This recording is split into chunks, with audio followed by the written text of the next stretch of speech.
crowded, somewhat chaotic schedules to remember those who have died in the past year and to reflect on their work for justice that has laid the groundwork for the progress we've made toward freedom and equality as lesbian, gay, bisexual, and trans and gender non-conforming people. The scrolling of these names allows us to think about the work of these leaders, old and young, LGBTQ and allies, who have been taken from us this year. Some we know well, others are less familiar, but we treasure their memories and they remain in our consciousness because of their valuable contributions to our movement. Remembering our dead is an integral part of many groups and cultures. While some only see this as a sad and somber experience, many of us gain strength and renewed passion in recalling those who have passed on. Within the trans community, we have discovered that our annual Transgender Day of Remembrance allows us to share profound sorrow, but also find great power in coming together as a community and lifting up the names of those who have been victims of violence during the past 12 months. And sadly, this past year in the United States has been drenched with violence for the trans community, particularly trans women of color, for the black men and women killed in confrontations with law enforcement, for our society's overwhelming reliance on guns and other weapons to settle disputes. Today we take these few moments to name our community visionaries. The beautiful slideshow lifted up some of them who passed away this year. Even as they have died, however, their passion and vision and tenaciousness live on in our movement. We also want to name in our hearts and through our voices all of those who have died from violence, all the young people who died by suicide because the struggle was too great, and those victims of hate crimes, and those whose names we know, and those who died without our knowing. And in this moment, who would you call out as your teachers, your mentors, your friends and companions, the ones whose very lives were lived so that we might be in this moment? Please call out the names of those who are on your heart. Tracy, Baim.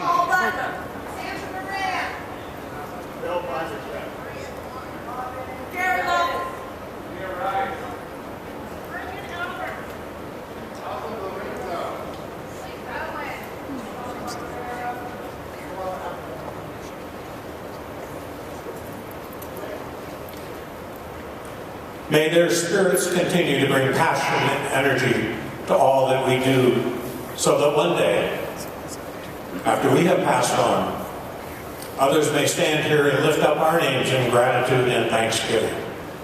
Thank you.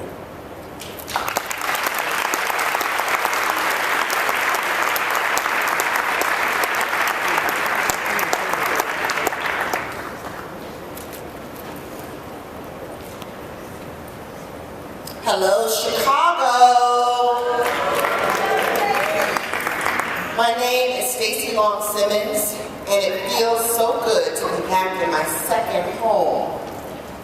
This is the city where I really cut my teeth. I launched my career working for an LGBTQ youth program, Horizons, now the Center on Halsted. And later, I came back to Chicago and worked at Howard Brown Health Center. I was the women's program director. And then 9/11 happened. I wanted to go back to the East Coast and be closer to my family. In DC, I worked at Bread for the City in Southeast DC. Southeast. So Bread was a loving organization that served people with low incomes, and it was where I learned that healing can be can be reached through treating a person with dignity and respect. And regardless of who you are, or how you speak, or how you smell, or how much money you have or don't have, you deserve dignity and respect. So now I am so grateful for the opportunity to serve as the director for the task force's policy team.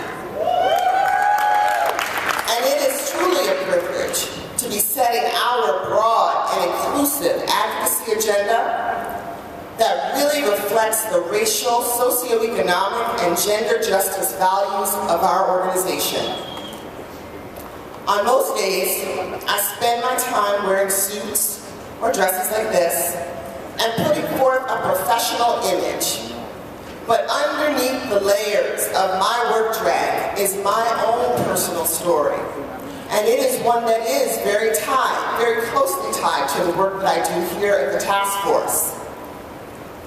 I am a Black, bisexual woman. And I am a Christian who also embraces Ifa and Wiccan practices.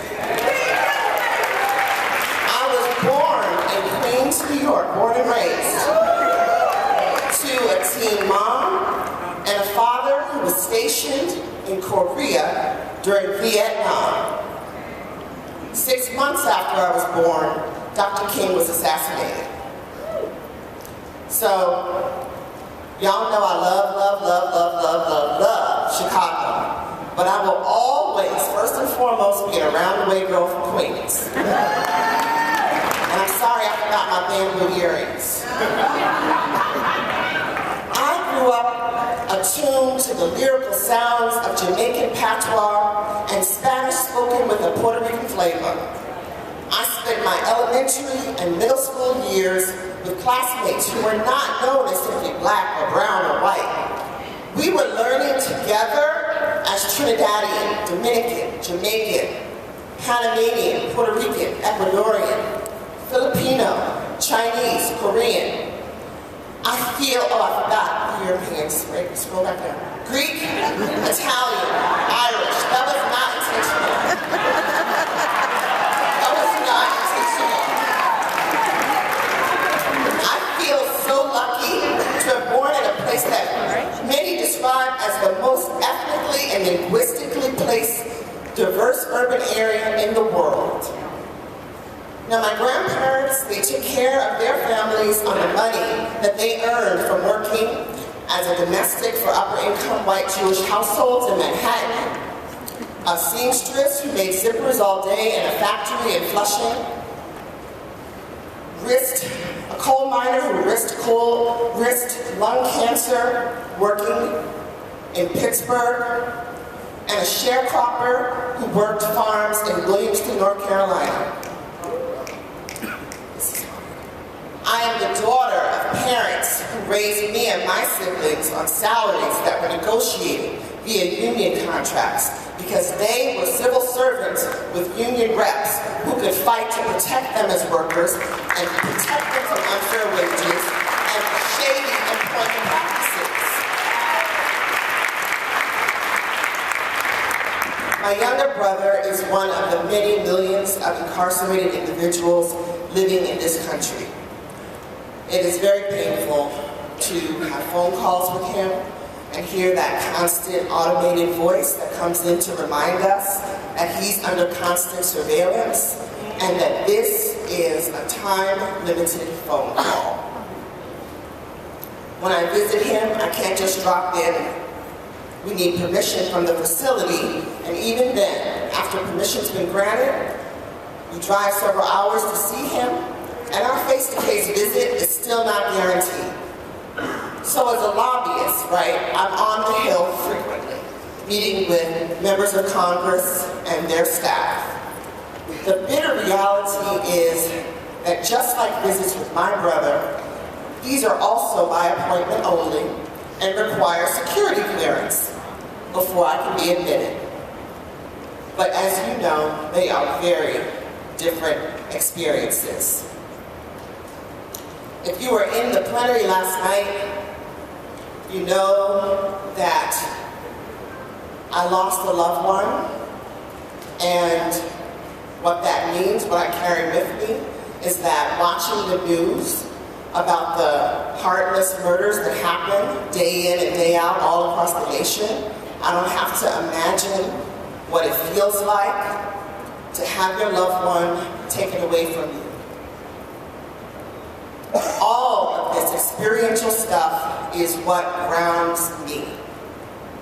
That, combined with my lineage, makes me so keenly aware of the power of our personal stories and our multiple identities.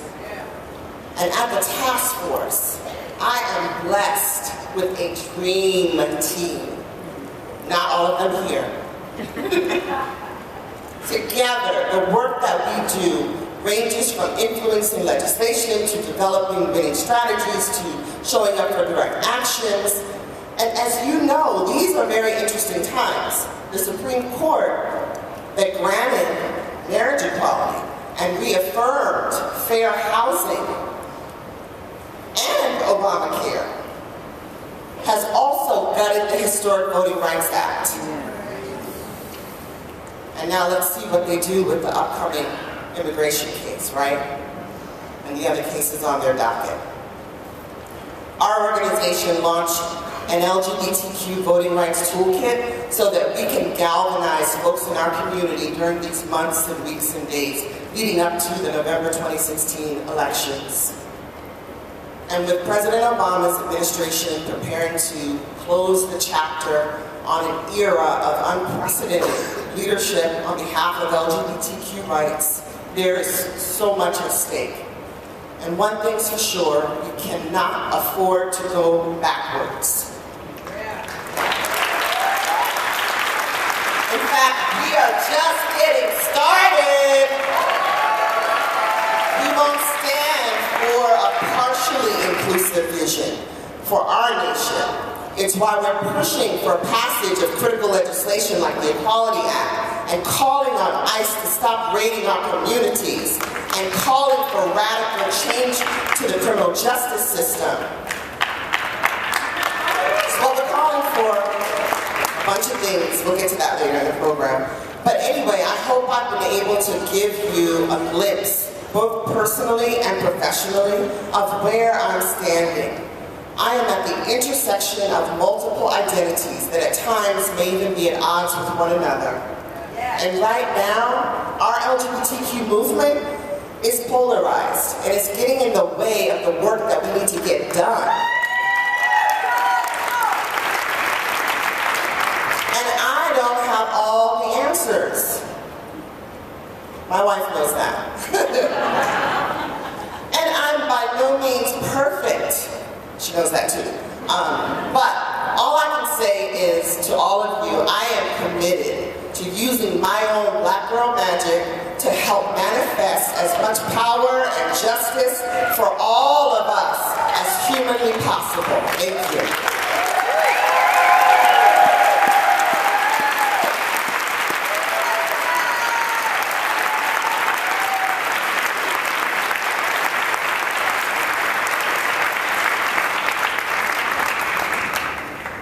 Hello, everyone. My name is Candace Bond-Theriault, and I am the Policy Counsel for Reproductive Health, Rights, and Justice at the Task Force.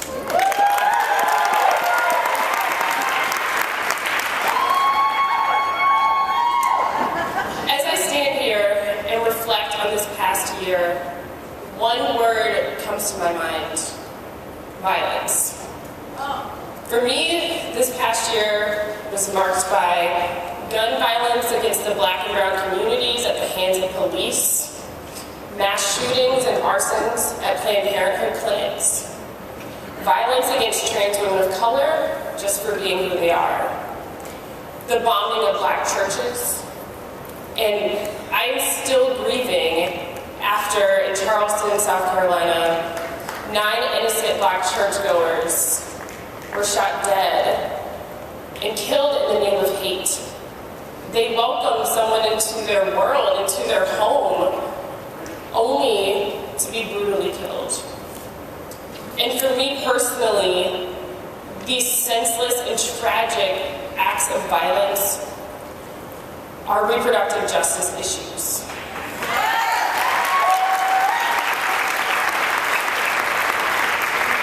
For me, this is personal.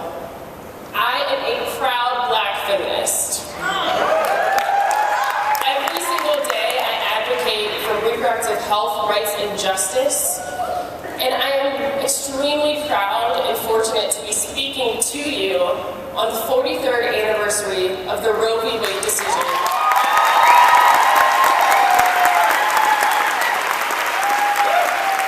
It legalized abortion in this country. Reproductive justice is a social justice issue. It is an LGBTQ issue.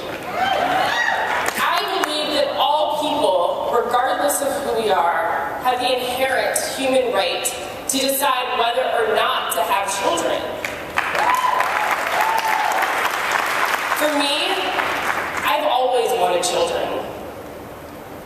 But, to be honest, being a Black mother to a Black child in America is hard, y'all. It's hard. This isn't new. It's historically been hard.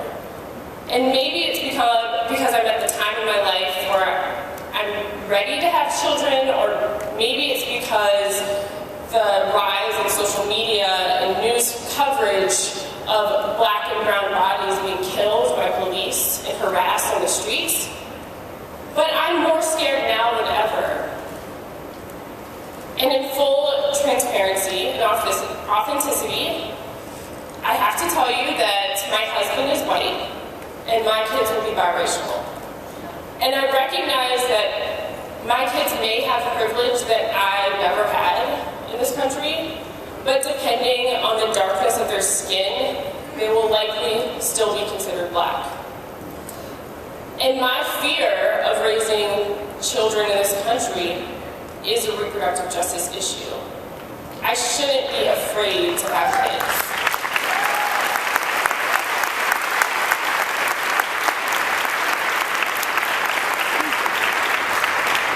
I don't want to be afraid to have children, and I really hope that one day I won't be afraid to have kids. I do this work so that I can raise kids without fear of how they will be treated on their way to school, and even worse, when they're in school. My hope is that the larger social justice movement will create a future so that my daughter, if I'm so lucky to have one, can go to school with pride in her Black girl magic. And I can have a son that can actually just walk home from school while wearing a hoodie.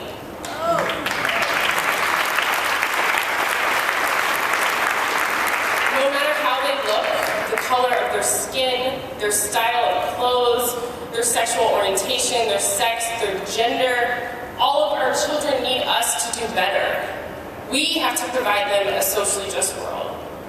For me, the state of our movement is at an unprecedented moment. Unlike the civil rights movements of the past, our millennial revolution will actually be televised. Our revolution is actually going to be digitally recognized. And for us, the struggle will continue, but we will actually be heard. Thank you.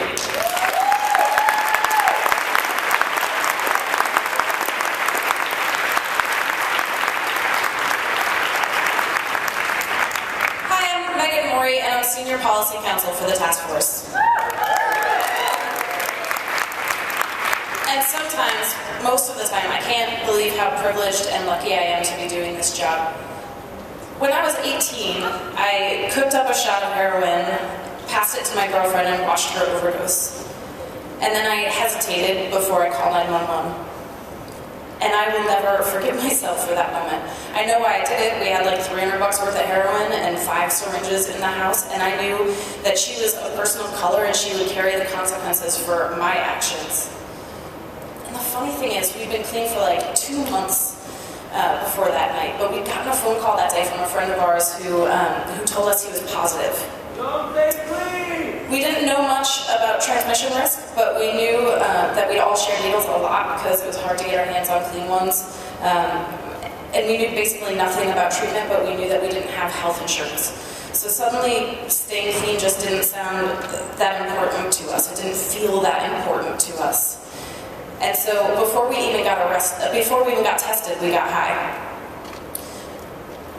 And I hesitated, but I did call. And the EMTs came, and with them the cops.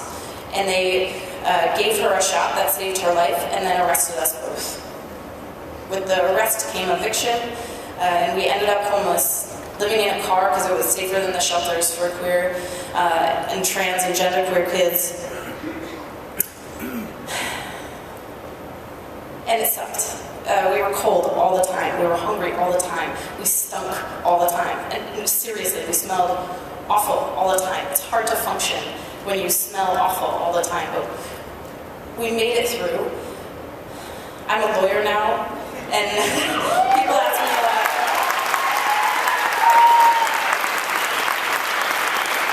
People ask me a lot, what was the moment? Like, what was the moment when you went from being that kid to this person? And I don't know what to say. There wasn't a moment. There were like 1,000 little baby steps. I finally got a job. I finally got an apartment. I got a different job that didn't start at 3 a.m. I got an apartment that wasn't over a bar that played Mambo No. 5 every time the goddamn jukebox ran out of money. I made my way to community college, undergrad, law school. So there wasn't a moment. There were a million baby steps and a whole lot of opportunities put in front of me, because even though I have a record and even though I have this history of heroin addiction and homelessness, my whiteness is a privilege that I hold during every moment. And now there are moments that I feel pride in almost every day. Like a couple of weeks ago when I got a call from a friend I work with on the Coalition for Syringe Access, and she told me that all this work we've been doing, educating Congress about our community's need for syringe,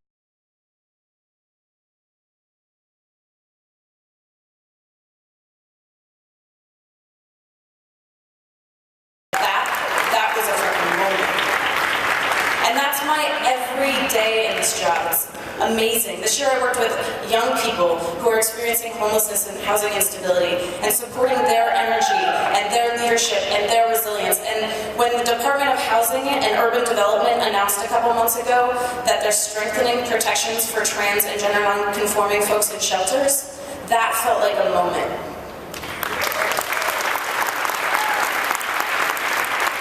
And I've gotten to work on making it easier for folks who've been incarcerated to get access to jobs and care and housing.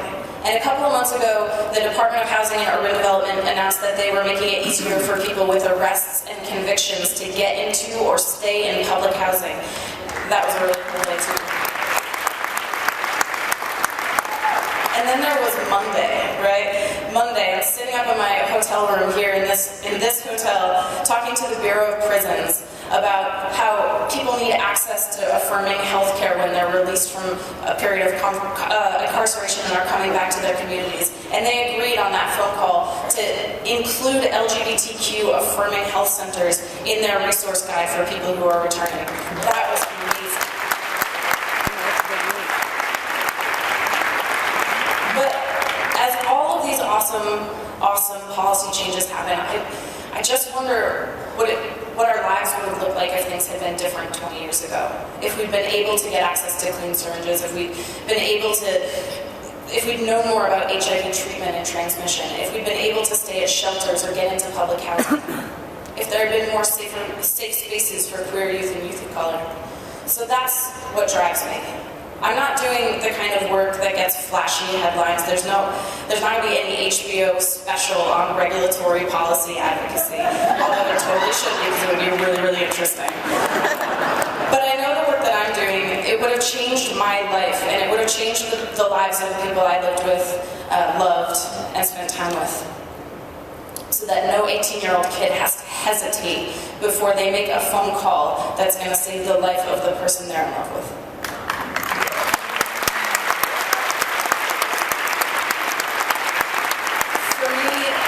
The movement is about working for all of us that have complex identities. It's about recognizing that we're all products of our experience, about centering the work on the needs and the voices of the people who are living with those needs, and about working every day to make moments that make real change for our community. Thank you.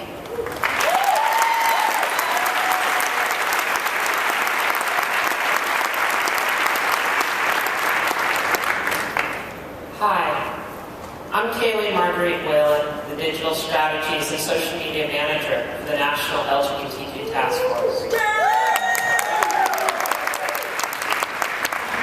I'm actually up here to deliver remarks for my friend and colleague, Victoria Rodriguez-Roldan. Victoria couldn't join us this week because her mother died last week. And she's currently in Puerto Rico, taking care as the only child. It's been very difficult on her. And I've been helping her with this time. I spent the first night that she heard the news with her right before coming to this conference. Victoria and I are family to each other, and we share many things. We're both trans, we're both Latina, we're both queer. I have family in Puerto Rico as well.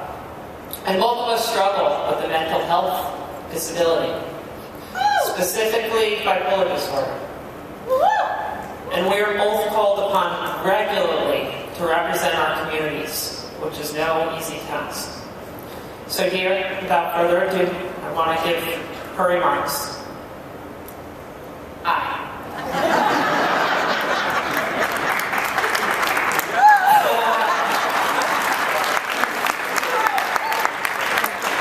So, I'm Victoria Rodriguez-Roldan, and I'm the director of the Task Force Trans and Gender Nonconforming Justice Project.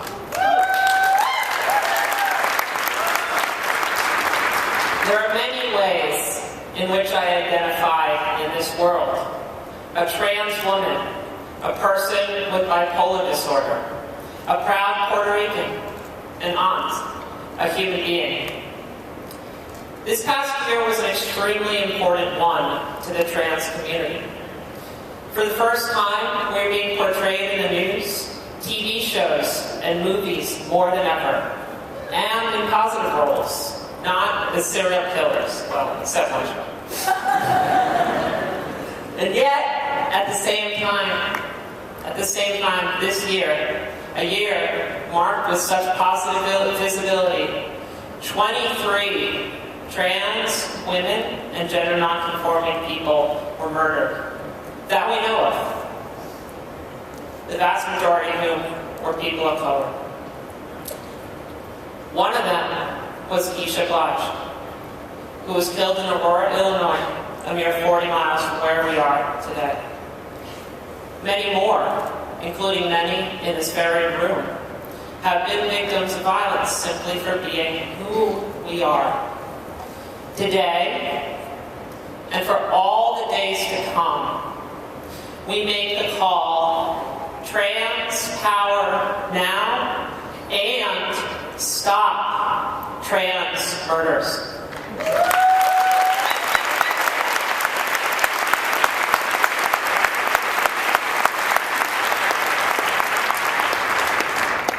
Many of the trans people who are being persecuted are young. In state after state, legislators have gone after the trans community, trying to criminalize us, often for merely using the bathroom. Very often these laws attack trans children and teens in our schools, who are too often victims of abuse, both at school and at home, for being trans. Many of us, faced with both personal and systemic discrimination, struggle with mental health issues, including suicidal ideation. I know. I too, when I was 15, became part of that 41% of transgender people who have attempted suicide. So today, what I ask to each and every one of us who's been there is to not forget what it was like, to not forget that pain that we felt, and to hold it tight. Hold it very tight, and make the vow that no one should have to feel that pain, that no one should have to live through that, and that all those who come after us will have it better than we have.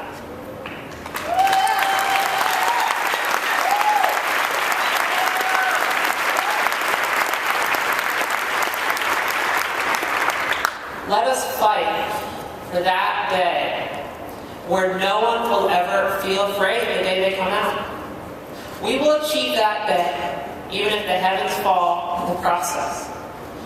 And when I speak about all of us, I mean all of us. And that includes those of us with disabilities.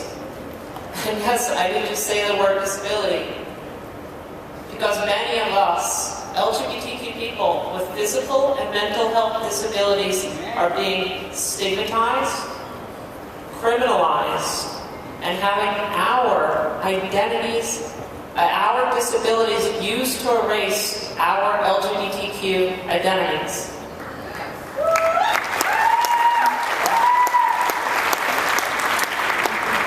Too many LGBTQ people with disabilities are being exploited in sheltered workshops while being paid less than $1 an hour. Too many are being institutionalized, isolated, or kept under abusive guardianships. Too many are being relegated to the inspirational story while denying our identities. Too many are being discriminated against and abused, kept from many opportunities, and in many occasions, killed for their disabilities. We will always stand for disability inclusive advocacy, not for people with disabilities, but as and with people with disabilities.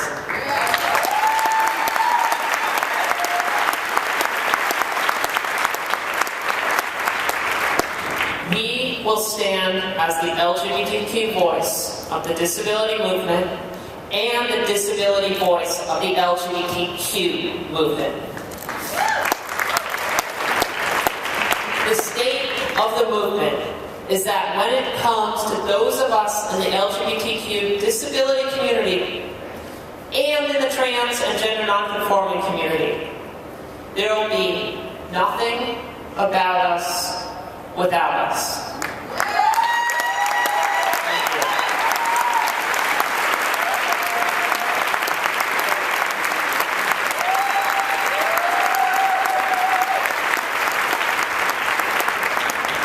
Hi, I'm Russell Roybal.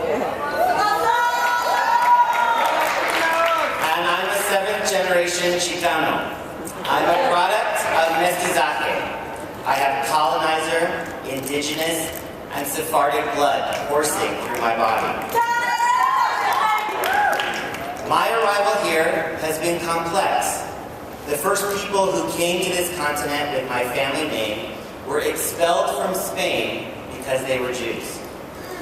They became Spanish colonizers that settled in the Southwest and intermixed with the First Nations people of that land, and eventually became Catholic through the pressure and religious tyranny of the church. My family never immigrated to the United States. In the mid-1800s, the colonial policies of the U.S. annexed the entire Southwest, the place in the Chicano experience we call Aztlán, and we became Americans. We never crossed the border. The border crossed us.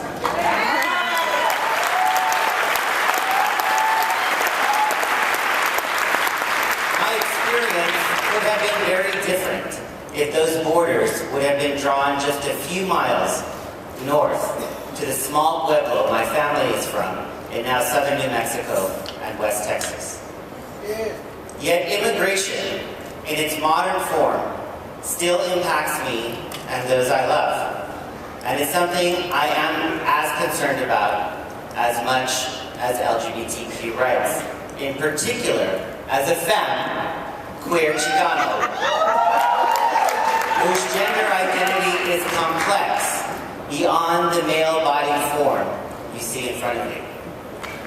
But as a person with the privilege of citizenship and light skin, my experience has been different than that of my abuelita, or my tío, or my primos, whose skin is darker than mine and have names like Jose, or Roberta, or Eduardo.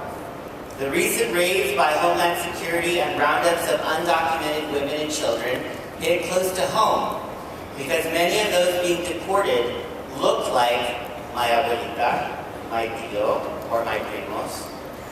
I remember the days of Prop 187 in California, where Latinos in the state would have been required to carry ID cards, proving their citizenship.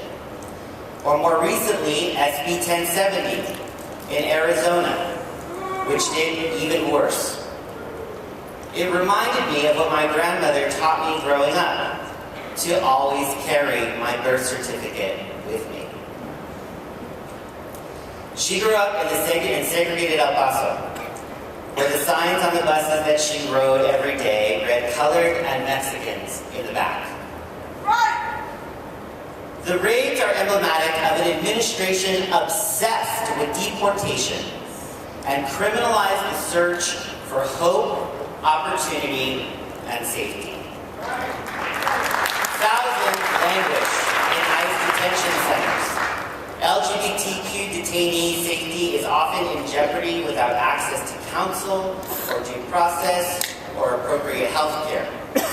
For their safety, or so we are told, LGBTQ detainees are kept in administrative segregation. But let's be real. These facilities are really prisons, and administrative segregation is solitary confinement. The government focuses on the most vulnerable among us, instead of removing white supremacists from native land in Oregon.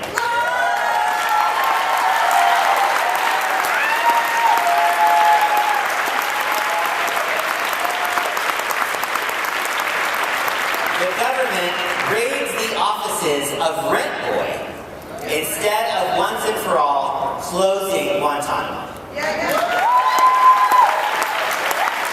Although democracy is a solution to these issues, democracy is broken and in desperate need of a makeover. The only real long-term solution is abolition. But until then, we must continue to press and insist the Obama administration and deportations and detention, not one more.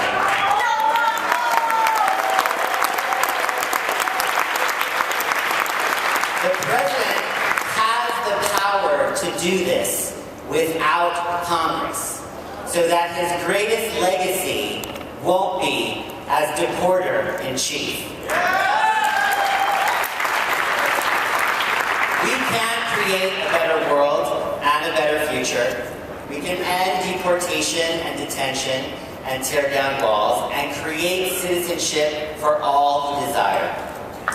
In the words of my mentor, Dolores Huerta, co-founder of the United Farm Workers, sí se puede.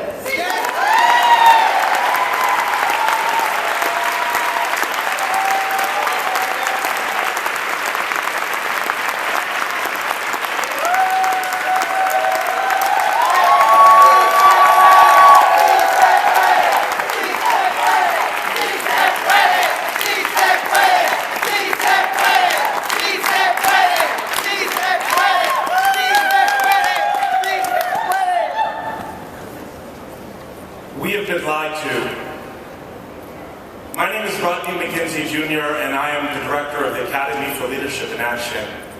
And I'm over the lies. We're over the lies. My job is to lead the organizing, the on-the-ground work, the faith work that confronts the lies, the misinformation that has been used to harm so many of us. It was at my grandmother's funeral that I knew I had to come back to the task force. At my grandmother's funeral, the pastor, the man who preached lies each and every Sunday, the man who at 13 told me I was a faggot and going to hell, the one who preached each Sunday that I was an abomination, this supposed man of God who said I was wrong in the eyes of God, the one that my grandmother taught me to ignore and not believe. He willed himself right in front of me, blocking the sight of my grandmother's casket, and preached to 300 black folks that I loved, how immoral I was, how God cursed my name, how God was not pleased with homosexuality. Lies, y'all. Outrageous lies.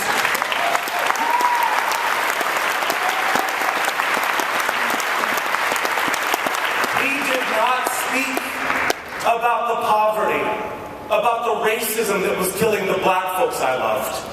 He did not speak about racial profiling that has locked up my aunties, my cousins, and my uncles. Instead of telling the truth, he lied about who I was and what it means to be outrageously big, beautiful, black, and queer.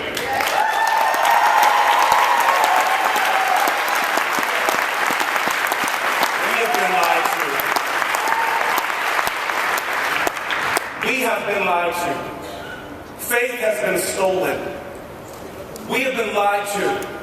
Texts have been pimped and betrayed to harm those who deserve justice. Those who deserve liberation. Those who deserve peace in the midst of racism. Peace in the midst of homophobia and transphobia. Peace in the midst of Islamophobia, ableism, classism, biphobia, and so much more. Texts have been used to say, I shouldn't be alive, that we shouldn't be alive. And I am so hurt. I'm so angry. And more than that, I'm furious. But, as a movement, focusing on the lies we have been told will not change our world. Only the truth of who we are. Only the truth of who we are in our totality will create a world of liberation. So I decided at my grandmother's funeral to come out again. But this time as a person of faith. I came to the task force to reclaim faith. To challenge the notion that faith is white. To challenge the notion that faith is Christian. And take back a radical faith that calls forth a profound, non-binary truth. One that is at the core, focused on liberation to the most marginalized. So as a movement, I seek for us to wage a sacred struggle. I want a holy campaign that seeks to heal the wounds and pains that we have experienced by those who would have us bow down to a theology that says that we're less than human. A holy campaign that sees the intersection of our struggles and a blessed quest that questions political practice that would seek to divide us. As a movement, I seek a struggle, a sacred struggle, against the lies that have kept us apart from ourselves and each other. A holy campaign to counter the corruption of religious exemption laws that were actually created to ensure that marginalized people could practice their faith without criminalization. But we know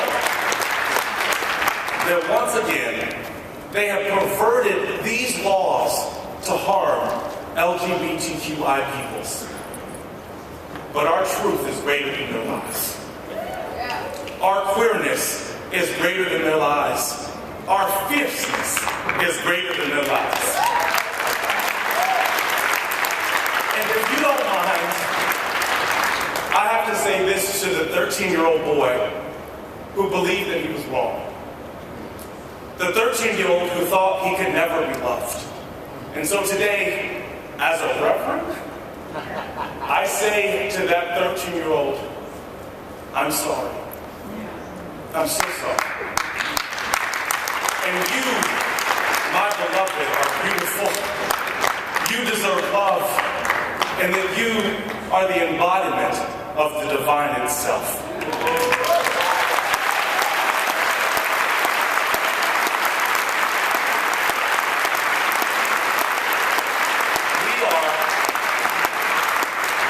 That 13-year-old boy, all of us, we are this movement.